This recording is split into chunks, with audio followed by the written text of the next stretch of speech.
Prepare-se. Prepare-se para o novo. Prepare-se para uma experiência completa. Prepare-se para reiniciar você. Boa noite, meu querido e minha querida, que bom ter você aqui, mais uma sexta-feira aqui com Reset Experience. Você começa agora. É muito importante para a gente ter aqui a sua presença, tá bom? Esse aqui é um trabalho que a gente está realizando com todo o nosso coração, com toda a nossa vida, para que, através desse trabalho que nos abençoa, você também possa ser abençoado. Então, é muito importante que você nos ajude nesse instante, divulgando esse projeto. Então, eu quero pedir encarecidamente que você copie e cole esse link e envie nos grupos dos teus amigos, no grupo do futebol, manda lá no WhatsApp para todo mundo, copie e cola para quem você ama, tá bom? Que a gente vai ter um momento muito especial aqui e é muito importante que quem você ama possa prestigiar um momento como esse. Eu vou tocar aqui uma música, um pouquinho, uns 15 segundos, e é o tempo que você tem para fazer esse envio. Vamos lá.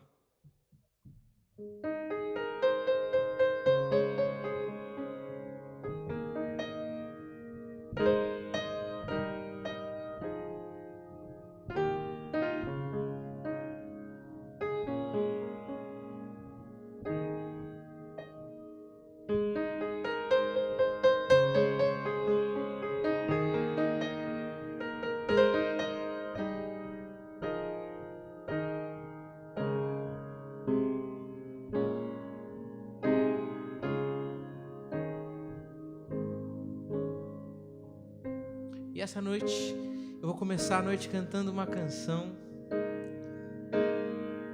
que fala do amor de Deus. Não tem nada mais bonito, nada mais perfeito do que o amor de Deus. O amor de Deus não falha nas nossas vidas.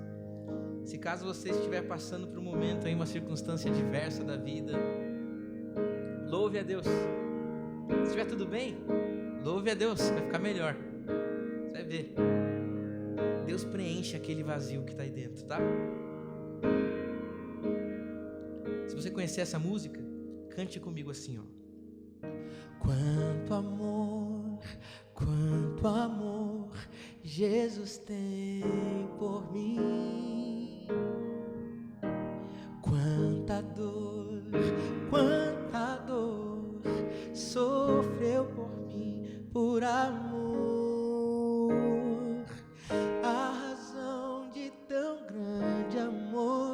Foi provar que a minha vida tem valor.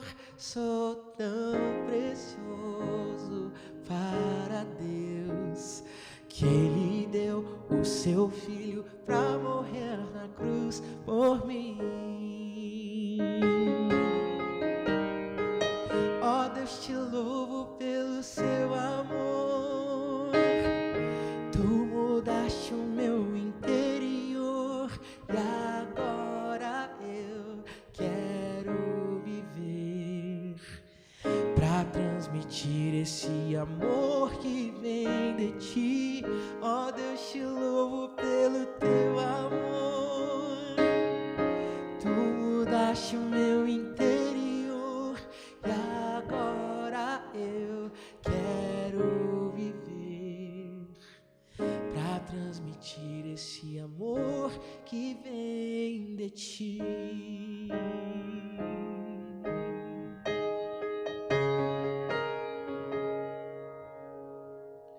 Quanto amor Jesus tem por mim.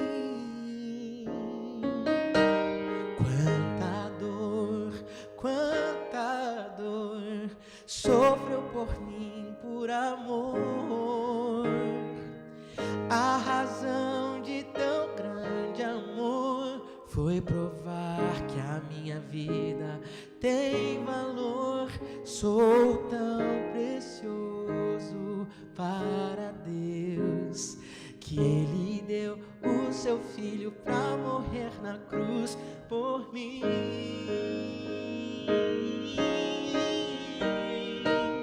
Ó Deus, te louvo pelo teu amor. Tu mudaste o meu interior e agora eu quero viver pra transmitir transmitir esse amor que vem de ti. Oh Deus, te louvo pelo teu amor. Tu mudaste o meu interior e agora eu quero viver pra transmitir esse amor que vem de ti. Transmitir esse amor que vem de ti. Amém. Transmitir o amor que vem de Deus, com certeza não é uma tarefa fácil.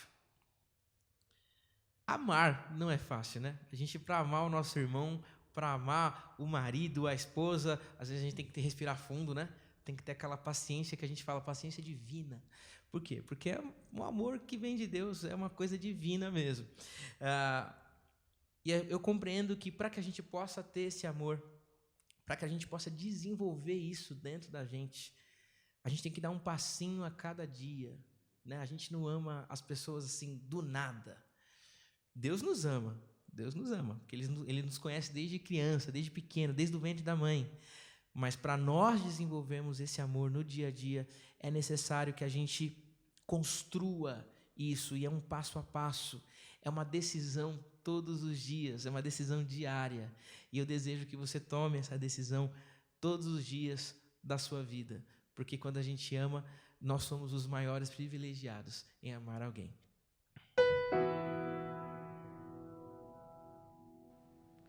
Decidi que vou recomeçar, que devo continuar o que comecei a construir há um tempo atrás. Os meus sonhos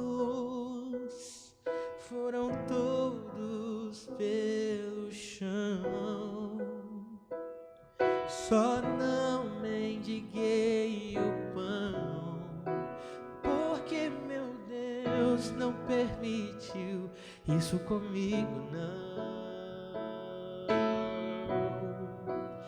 Eu sinto falta de ouvir tua voz, não tenho tempo pra me ajoelhar.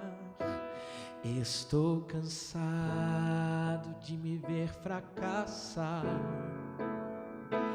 Eu vou recomeçar. Eu decidi que vou recomeçar. Com Cristo eu vou caminhar. Vou te seguir, te dar meu coração como prova da minha paixão, da minha paixão, da minha paixão.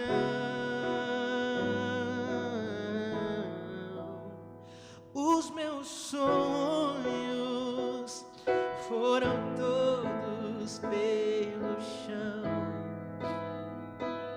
só não mendiguei o pão, porque meu Deus não permitiu isso comigo. Eu sinto falta de ouvir tua voz, não tenho tempo pra me ajoelhar. Estou cansado de me ver fracassar. Eu vou recomeçar.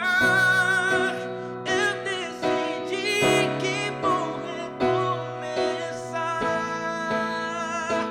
Com Cristo eu vou caminhar. Vou te servir, te dar meu coração como prova da minha paixão. Eu decidi que vou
Reset.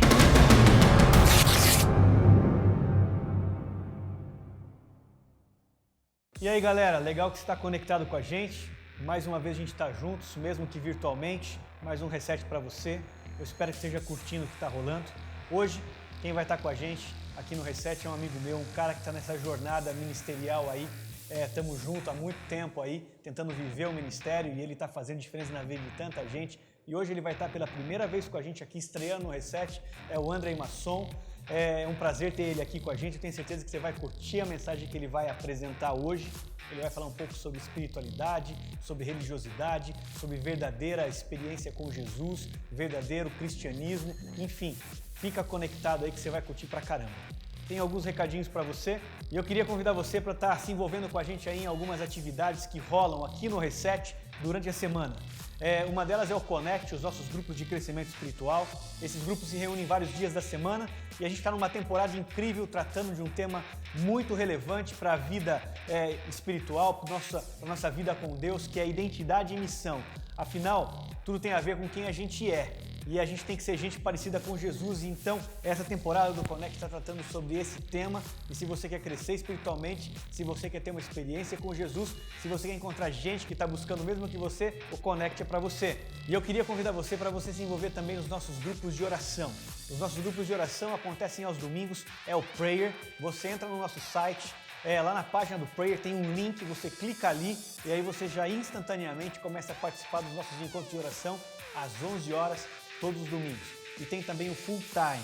O Full Time são as nossas ações de impacto social. Afinal, Jesus mandou a gente fazer diferença na vida das pessoas. É assim que o discípulo de Jesus vive, fazendo diferença na vida dos outros, doando seu tempo, doando seus recursos, doando amor, doando carinho para quem está precisando dessas coisas. E todo mundo precisa de amor, carinho, afeto, enfim.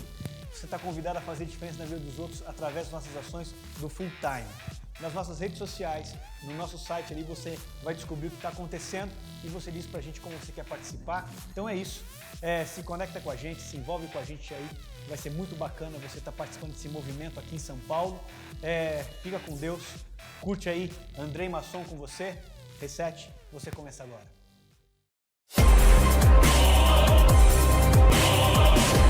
Reset sua mente. Reset sua vida. Reset sua história. Reset você.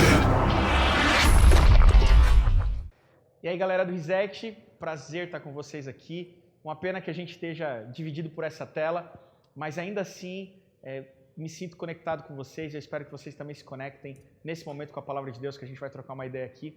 Sempre buscando aquilo que é a pretensão do Reset, de ter a centralidade no Cristo, a centralidade em Jesus. Hoje a gente vai estudar, refletir um texto que é uma narrativa, uma história que Jesus contou, uma parábola. Mas antes de você acompanhar essa história comigo, que está lá em Lucas 10, no verso 25 em diante, eu quero dizer para você que Kant, quando ele foi pensar a religião, ele disse que as pessoas buscam a igreja por duas razões. São duas razões que levam as pessoas para caminhar com Deus ou para buscar uma religião. E essas duas razões são razões ruins. A primeira razão que leva as pessoas para buscarem uma religião é o medo do inferno. E a segunda razão que leva as pessoas a buscarem Jesus, para Kant, é a esperança do paraíso. Para ele, essas são duas faces da mesma moeda. Seja a esperança pelo paraíso ou o medo do inferno, mostram que a centralidade da busca do homem em uma religião não está na experiência com o Cristo. Não está centrada no Cristo, mas centrada em si mesmo. E talvez se você parar para pensar, ele não estava tão errado assim. Não só as pessoas buscam a religião por essas duas razões, como em geral, os estabelecimentos religiosos, quando fazem as suas pregações evangelísticas, colonizadoras, catequizadoras, elas costumam se valer do expediente ou do medo do inferno ou da esperança do paraíso. Funciona mais ou menos assim. Você chega numa igreja e o pregador está dizendo ali para você que você está perdido e que você está condenado ao inferno e que se você não mudar de vida ou que se você não fizer alguma coisa, você vai morrer no inferno. E ele começa a descrever o inferno com uma descrição tão real daquilo, como se ele conhecesse tão bem aquilo, e tentando manipular o medo e a culpa para te colocar ali naquele lugar, para no final ele te dar uma saída. E geralmente, sabe qual é a saída de todo estabelecimento religioso? Ele diz assim, você está perdido, você está danado ao inferno, mas tem um jeito de você sair dessa. Se você vier para a minha igreja, se batizar no tanque batismal da minha igreja aqui nessa, da do lado não serve, da do lado não resolve. Tem que ser aqui na minha. Se você batizar na minha aí, então quem sabe você pode se livrar do inferno. Não basta você se batizar na minha, você tem que se batizar na minha e você tem que se tornar um correligionário. Se você começar a se vestir como se vestem os nossos correligionários, se você começar a falar como falam os nossos correligionários, se você começar a deixar de ir nos lugares onde os nossos correligionários não vão, se você parar de comer e beber aquilo que os nossos correligionários não bebem, aí quem sabe você seja aceito aqui e se livre da danação eterna do inferno. Ou então, quando não é esse o discurso é outro, que para Kant é o outro lado da mesma moeda, que é a esperança do paraíso.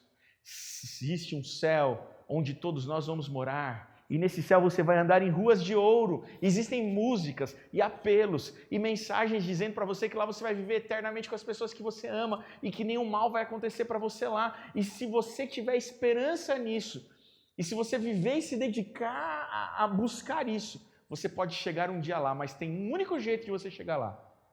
Se você se batizar no tanque batismal da minha igreja, aqui, na do lado não serve, tem que ser aqui. Aí, quem sabe um dia você pode caminhar em ruas de ouro.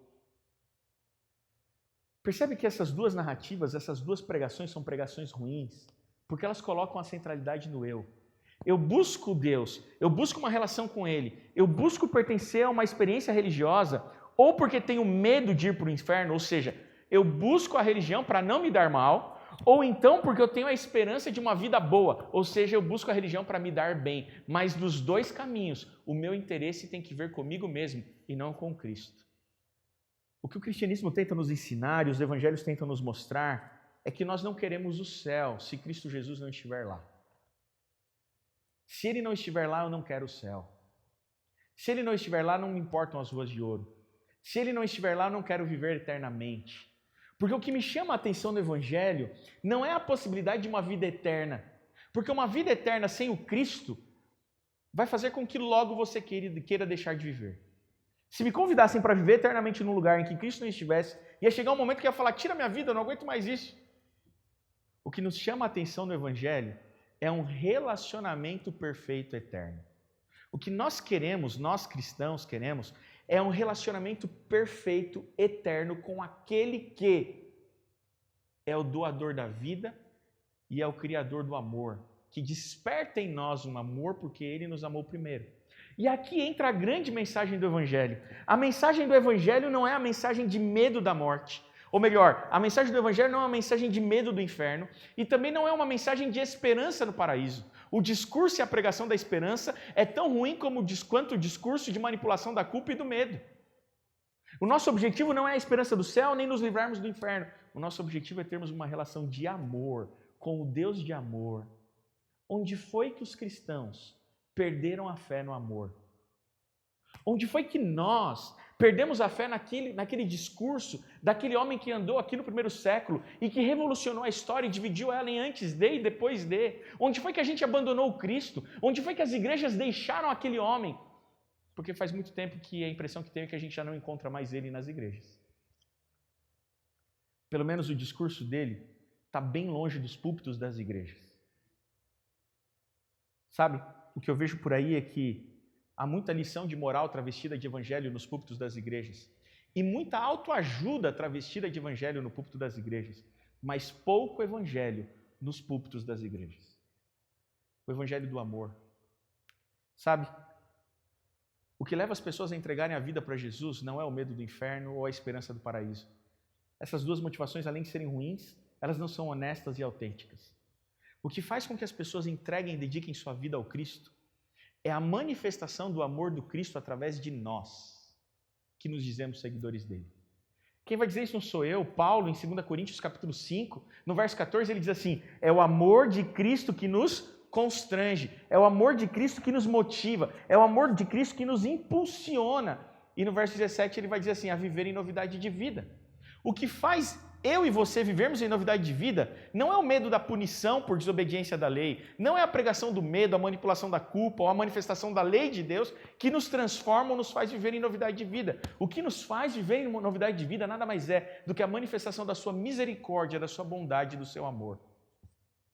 Onde foi que a gente desaprendeu a ensinar e pregar sobre o amor? Como pastor que sou, todas as vezes que eu prego sobre amor, sempre alguém na porta da minha igreja para e fala assim: ei, pastor, mais uma vez, hein? Sermãozinho água com açúcar, sobre o amor. Assim fica barateando o evangelho, fica barateando a graça. E todas as vezes que eu prego sobre o amor, e alguém me para na porta da igreja para dizer isso, eu penso assim: essa pessoa não entendeu nada do evangelho. Essa pessoa sequer sabe o que é amar. A gente tem vivido tempos difíceis na nossa sociedade. A gente tem vivido tempos de ódio, tempos de desamor.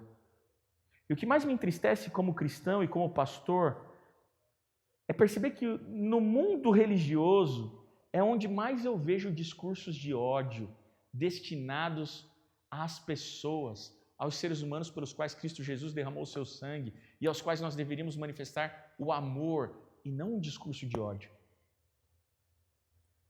Enquanto a sociedade está apelando e buscando encontrar o amor, as igrejas parecem que desaprenderam a pregar sobre o amor.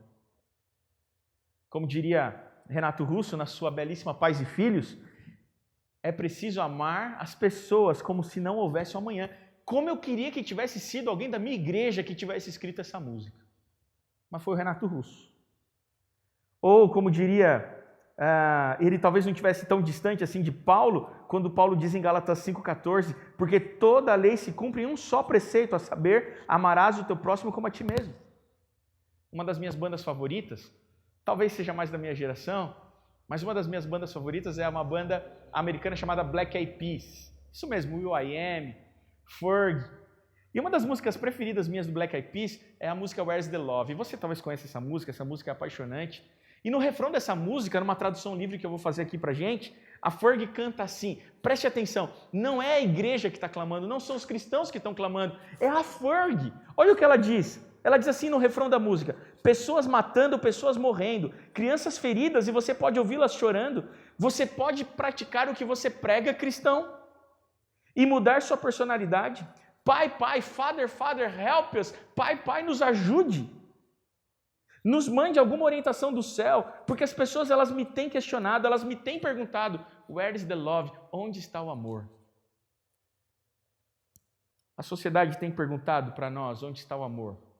E o que eu vejo são cristãos manifestando o ódio e o desamor, ao invés de revelarem o amor que essa sociedade está buscando para ser curada.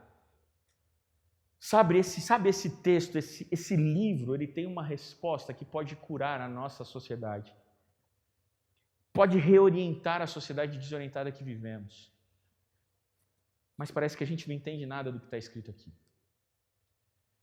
Numa das histórias que Jesus contou, em Lucas 10, eu quero lê-la com você, Jesus conta para um líder, ele conta essa história justamente para um líder do estabelecimento religioso dos seus dias.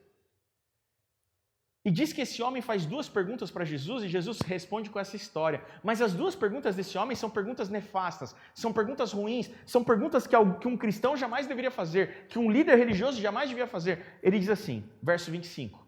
E eis que certo homem, intérprete da lei, se levantou com o intuito de pôr Jesus à prova e disse-lhe: mestre, que farei eu para herdar a vida eterna? Primeira pergunta daquele líder da igreja, primeira pergunta errada. O que farei eu para herdar a vida eterna? Aquele homem pensava que a salvação dependia de algo que ele fizesse ou deixasse de fazer. Ele não tinha entendido nada sobre o processo da redenção. Salvação não tem que ver com fazer ou deixar de fazer. Salvação tem que ver com aceitar ou deixar de aceitar.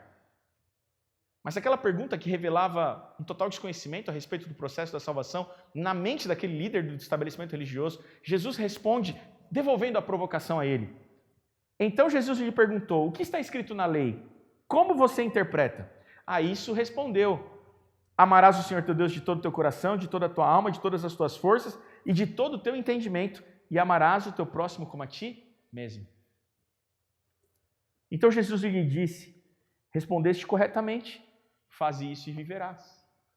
A resposta de Jesus à primeira pergunta é fantástica, porque ele corrobora o que o homem diz. Ele diz assim: você sabe que o que você precisa fazer para ser salvo é amar, mas por que você não vive isso? Faz isso e viverás. Sabe, a beleza da ética cristã e do mandamento bíblico é que ele não é um mandamento negativo ou passivo. É um mandamento positivo e ativo. As escolas filosóficas, todas elas tentaram oferecer uma resposta negativa para essa mesma intenção da lei judaico-cristã. Os estoicos, por exemplo, para citar um exemplo daquele que permaneceu na nossa cultura ocidental até hoje, diziam assim: não faça aos outros, olha só, não faça aos outros o que você não gostaria que fizessem com você. Essa lógica negativa se encontra em quase todas as escolas filosóficas. Não faça aos outros, e até mesmo no judaísmo, não faça aos outros aquilo que você não quer que façam com você. Parece justo, parece óbvio. Mas o cristão não pensa assim. A lógica, a ética cristã é uma ética positiva, não negativa. Do cristão não se pede que ele não faça ao outro o que ele não quer que seja feito com você. Do cristão se pede que ele faça ao outro aquilo que ele gostaria que fosse feito com ele. Percebe a diferença? Tudo muda de lugar. Porque do cristão não se espera uma atitude passiva, mas uma atitude ativa. Não basta não fazer, não basta deixar de fazer para o outro o que você não gosta que faça com você. É necessário que você faça ao outro, mesmo que ele não mereça, aquilo que você gostaria que fosse feito com você. Amarás o teu próximo como a ti mesmo. Mas a segunda pergunta daquele homem, líder da igreja dos dias de Jesus, é seguramente a mais nefasta das perguntas já feitas a Jesus. A segunda pergunta daquele homem revela aquilo que tem de pior no coração do religioso. E é muito triste pensar que ainda hoje essa pergunta encontra lugar no coração de muitos religiosos. A segunda pergunta, no verso 29, o homem diz assim: ele, querendo, porém, justificar-se, perguntou a Jesus, segunda pergunta: quem é meu próximo? Quem é meu próximo? Percebe o que há de nefasto nessa pergunta? Aquele homem declarou que o que você precisa fazer para ser salvo é amar o teu próximo como a ti mesmo. Mas agora, quando Jesus diz que é isso mesmo, aquele homem vira para Jesus e pergunta assim: Senhor, mas quem é meu próximo? Essa pergunta pressupõe que aquele homem entende que existe um tipo de gente que é teu próximo e um tipo de gente que não é teu próximo. Essa pergunta, quem é meu próximo, é a mais discriminatória das perguntas possíveis. Porque o coração daquele homem discrimina as pessoas que devem ser amadas e as que não devem ser amadas. Se a lei diz, amarás o teu próximo, aquele homem entende que deve amar o próximo, mas quando ele pergunta quem é meu próximo, ele está dizendo assim: Senhor, eu tenho que amar um tipo de gente, mas existe um outro tipo de gente que eu não tenho que amar, né, Senhor? É como se aquele homem estivesse dizendo assim: convenhamos, né, Jesus? Eu tenho que amar aquela pessoa que tem a mesma fé que a minha. Eu tenho que amar aquela pessoa que frequenta a mesma igreja que a minha. A pessoa que não frequenta a minha igreja, essa aí eu não tenho que amar, né, Jesus? Afinal de contas, ela não frequenta a mesma igreja que a minha. Senhor, eu tenho que amar aquela pessoa que tem a mesma fé que a minha, da mesma origem que a minha. Eu tenho que amar quem é cristão, né, Senhor? Porque aquelas pessoas que têm uma fé numa religião de matriz africana, essas aí eu não tenho que amar, Senhor. Essas aí eu tenho que me levantar contra, eu tenho que depredar seus templos, eu tenho que criticar, que condenar, que odiar. Convenhamos, né, Jesus? Essas pessoas não são dignas de amor. Senhor, vem aqui, Senhor. O Senhor tem que convir comigo. Eu tenho que amar quem tem a mesma orientação sexual que a minha. Quem não tem a mesma orientação sexual que a minha, esses aí eu não tenho que amar, né, Senhor? Eu tenho que xingar muito no Twitter, eu tenho que levantar estandartes contra, eu tenho que combater os movimentos dessas pessoas, eu tenho que tirar os espaços delas, eu tenho que demonizar a vida delas. Né, Senhor? Convenhamos. Existem pessoas que são meu próximo, outras não são, né? Tem gente que eu tenho que amar, mas tem gente que eu não tenho que amar, né, Senhor? A resposta que Jesus dá para aquele homem é definitiva e talvez seja uma das histórias mais belas já contadas por Jesus. No verso 30 diz assim: Jesus prosseguiu dizendo: certo homem descia de Jerusalém para Jericó e veio a cair em mãos de salteadores, os quais, depois de tudo lhe roubarem e lhe causarem muitos ferimentos, retiraram-se deixando-o semi-morto. Casualmente descia um sacerdote por aquele mesmo caminho e, vendo-o, passou de largo. Semelhantemente, um levita descia por aquele lugar e, vendo-o, também passou de largo.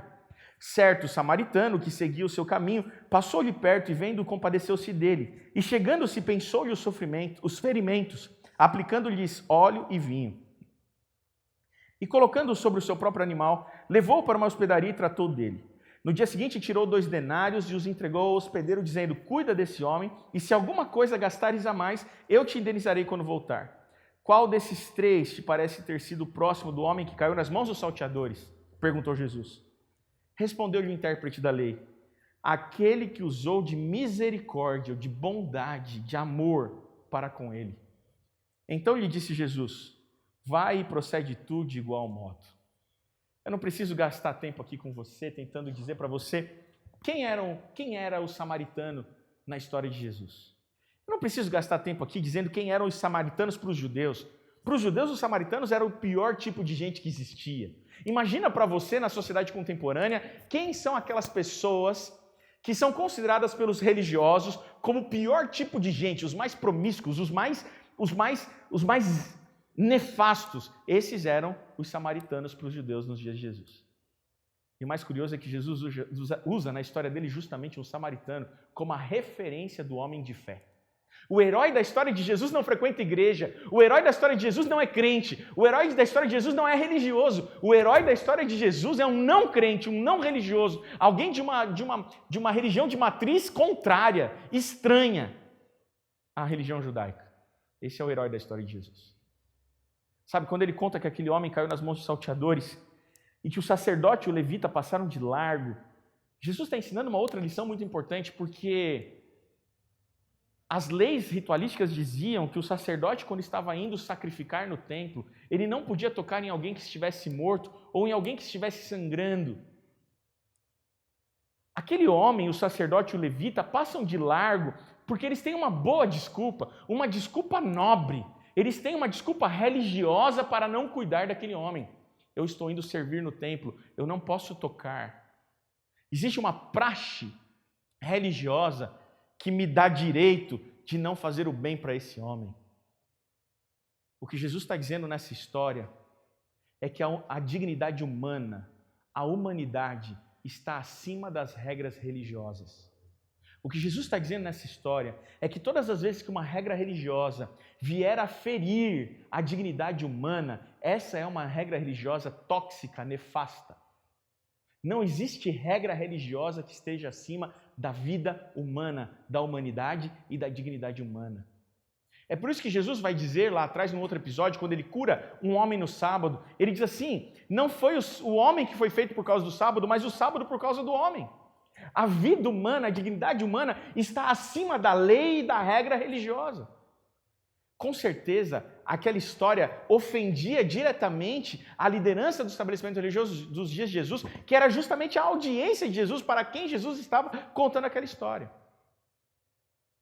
Mas existem mais pontos nessa história que nos fazem entender e compreender mais o que é viver uma vida dentro de uma religião que segue o reino de Deus com uma centralidade no Cristo e no Evangelho e não nas regras religiosas.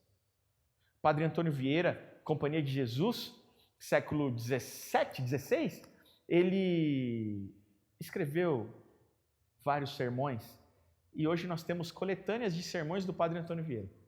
E uma das coletâneas de sermões do Padre Antônio Vieira que eu tenho lá em casa tem um sermão sobre o bom samaritano.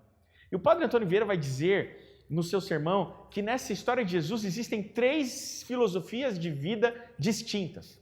A primeira filosofia de vida é a filosofia de vida do ladrão. O ladrão, o salteador que rouba, fere e quase mata aquele homem na estrada, ele tem a filosofia de vida do o que é teu é meu. Ele sofre de uma doença chamada antipatia. Patos, sentimento em grego. Anti, aquilo que é contra. Antipático é aquele que nutre um sentimento contrário em relação ao outro. O ladrão, ele sofre de antipatia. E vive na filosofia de vida do que é teu é meu. E a filosofia de vida do o que é teu é meu não é só a filosofia de vida daquele menino que toma o seu celular no farol no seu carro. A filosofia de vida, quem vive na filosofia de vida do que é teu é meu, é toda aquela pessoa que nutre uma inveja, que nutre um sentimento de achar que o que o outro tem devia ser dele, aquele que precisa puxar o tapete de alguém para ser promovido, aquele que precisa depreciar alguém para que a luz venha para si, aquele que precisa tentar apagar a luz do outro para poder aparecer, aquele que precisa diminuir o que o outro tem para parecer que tem mais. Essas são pessoas que vivem na filosofia de vida do que é teu é meu. Mas a segunda filosofia de vida é a filosofia de vida do levita e do sacerdote. O levita e o sacerdote sofrem de outra doença. O levita e o sacerdote sofrem de apatia. Há elemento de negação, pato sentimento. Apático é aquele que não tem qualquer sentimento em relação ao outro. E para mim isso é muito pior do que a antipatia. Eu prefiro que alguém me odeie do que alguém me ignore. Mas diz Padre Antônio Vieira que o sacerdote e o levita vivem na filosofia de vida do o que é teu, o que é meu. Faz o seu, que eu faço o meu, acelera São Paulo e segue o jogo, cada um com seus problemas. Essa é a pior filosofia de vida que podia se ter. O que é teu, o que é meu e cada um com seus problemas. Sou eu, por acaso, guardião do meu irmão, diria Caim depois de matar Abel. Essa é a filosofia de vida da sociedade individualizada dos nossos dias. Nós sofremos de uma apatia generalizada. A lógica do se deu ruim para você hoje, pode dar ruim para mim amanhã. Então, se vira aí você que eu vou me virar amanhã. Ninguém vai me ajudar amanhã, então eu não vou te ajudar hoje. Faz o seu que eu faço o meu, cada um com seus problemas. Mas existe uma terceira filosofia de vida nessa história. É a filosofia de vida do samaritano. O samaritano ele sofre de outra doença. O samaritano ele sofre de simpatia, ele sofre de empatia. Empatia é a capacidade de sentir o que o outro sente. A filosofia de vida do samaritano é a filosofia de vida do o que é meu é teu. Percebe? Quem vive na filosofia de vida do o que é meu é teu consegue entender que quando acaba para você, se ainda não acabou para mim, então também não acabou para você. Porque o que é meu é teu. Joseph Ratzinger, seguramente o maior teólogo vivo, na sua trilogia Jesus de Nazaré, ele tem uma frase linda que ele diz assim: justiça é dar ao outro o que é dele. Amar é dar ao outro o que é meu. Do cristão se exige que ame. Talvez aí esteja a parte mais difícil de ser cristão. Porque a lógica do cristianismo é baseada no amor e não na justiça.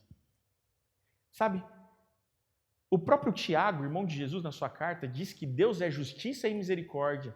Mas é ele também quem diz que no final de todas as coisas, a misericórdia prevalecerá sobre a justiça. E eu estou apostando todas as minhas fichas nisso. Porque se a misericórdia de Deus não prevalecer sobre a sua justiça, então eu estou perdido. Sabe, o samaritano é o grande herói da história, ele sofre de empatia, ele sofre da doença do amor. É por isso que o líder religioso vai dizer aquele que usou de bondade para com aquele outro homem. Na ilustração que Jesus dá para aquele líder da igreja, ele está dizendo assim: não é o medo do inferno, nem a esperança do paraíso, nem mesmo a obediência à lei que garantem um lugar no céu, mas a capacidade de amar como eu amo. O problema é que nós amamos muito pouco. Sabe, amar não é uma virtude. A gente confunde amar com virtudes. Existem muitas boas virtudes. A caridade é uma virtude, mas caridade não é amor. A solidariedade é uma virtude, mas a solidariedade não é amor. O respeito é uma virtude, mas o respeito não é amar. Quando pessoas estão se divorciando, elas procuram o pastor e algumas vezes já me procuraram para dizer assim: pastor, eu estou me separando dela, mas eu respeito muito ela, eu só não mais a amo. Olha, pastor, eu estou me separando do meu marido, mas ele é um bom homem. Eu só não amo mais ele, mas eu respeito muito ele. Respeitar não é amar. Virtudes são muletas para a falta de amor. Virtudes são a tentativa humana de fingir que ama, de atuar como que se amasse. Mas do cristão não se pede que ele tenha virtudes ou respeito ou caridade ou solidariedade. Do cristão se pede que ele ame. Do cristão não se pede que respeite as minorias. Isso é muito pouco para o cristão. Do cristão se exige que ele ame as minorias. Percebe a diferença? Se amássemos mais, teríamos menos discussões políticas. Se amássemos mais, teríamos menos briga nas igrejas. Se amássemos mais, quem sabe Jesus já tinha voltado. O problema é que a gente ama muito pouco. O problema é que a gente sequer acredita no amor. Se eu pudesse encerrar isso com um texto, eu deixaria para vocês esse verso que está no Evangelho de João. E é o próprio Jesus dizendo, no capítulo 13 de João, verso 34 e 35. Ele diz assim: novo mandamento vos dou. Percebe? É um novo mandamento. Não é mais para você seguir aquele. Agora eu vou te dar um novo mandamento. que vos ameis uns aos outros, assim como eu vos amei, que também vos ameis uns aos outros. O que mudou no mandamento de Moisés para o mandamento de Jesus? Jesus está dizendo, eu estou dando um novo mandamento, agora ficou mais difícil. O mandamento de Moisés vocês jogavam no easy, era muito fácil. Agora eu vou dar um novo mandamento, vocês jogarem no hard, agora vai ficar mais difícil ser cristão. O que mudou no mandamento é a referência do amor. Antes se exigia de nós que nós amássemos o nosso próximo como a nós mesmos. Mas tem muita gente que sequer se ama. E quantas pessoas já não me falaram assim, pastor, eu amo o próximo como eu me amo. Eu não me amo, então eu não amo ninguém. Agora Jesus está dizendo assim, não é mais para você amar o próximo como você ama você mesmo, porque às vezes você nem se ama. Agora é para você amar o próximo como eu te amei. E se eu fui capaz de te amar, sendo você gente ruim como você é, quem é você para não amar o teu amiguinho do lado? Seja ele quem for, faça ele o que faça. E o verso último, 35, vai dizer assim, nisso conhecerão todos que sois meus discípulos. Nisso todos vão saber que vocês me seguem. Nisso todos vão reconhecer em vocês seguidores do Cristo. Quando que vão nos reconhecer como seguidores do Cristo? Quando? Quando a gente pregar sobre o medo do inferno? Quando a gente pregar sobre a esperança do paraíso? Não. Sabe quando que vão saber que vocês seguem Jesus? Nisso conhecerão todos que sois meus discípulos, quando vocês pararem de beber cerveja. É isso que está escrito aí na tua Bíblia? Não é. Nisso conhecerão todos que sois meus discípulos, quando vocês pararem de usar aquelas roupas que não pode usar. É isso que está escrito aí na tua Bíblia? Não é, na minha também não.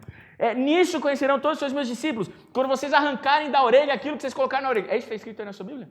Não é? Na minha também não. Nisso conhecerão todos os meus discípulos, quando vocês pararem de ouvirem música secular, quando vocês pararem de ir naqueles lugares, Não é isso. Sabe por que não é isso? Porque não é nenhuma dessas coisas que fazem de você um cristão. Porque o cristianismo não se reduz a isso. Não que isso esteja certo ou errado, eu não estou dizendo que você está liberado para fazer tudo isso aqui que eu falei, não é isso. Mas eu só estou te dizendo que não é isso que faz de você um cristão. Sabe o que está escrito aqui? Palavras de Jesus, não minhas. Nisso conhecerão todos que sois meus discípulos, se tiverdes amor uns pelos outros. Onde foi que a gente esqueceu aquilo que pregou aquele homem do primeiro século? Onde foi que a nossa igreja colocou Jesus, que revolucionou a história e a dividiu em antes de e depois de? Como eu queria encontrar ele na igreja. E como cada vez mais eu tenho dificuldade de encontrar ele entre os religiosos. Que de alguma maneira essa reflexão de hoje tenha te provocado a encontrar que a sua experiência de fé tenha que ser centralizada no Evangelho e no Cristo, a saber, a capacidade de amar como Ele amou. Que Deus abençoe você. Vamos orar? Senhor Deus, nós te agradecemos que o Senhor é bom com a gente. A gente te agradece porque o Senhor escolheu nos salvar, não porque somos bons, mas a despeito de sermos maus. O Senhor escolheu nos amar não porque somos obedientes, mas a despeito de sermos desobedientes, porque todos desobedeceram. Mas nesse momento, Senhor, nos ensina a amar.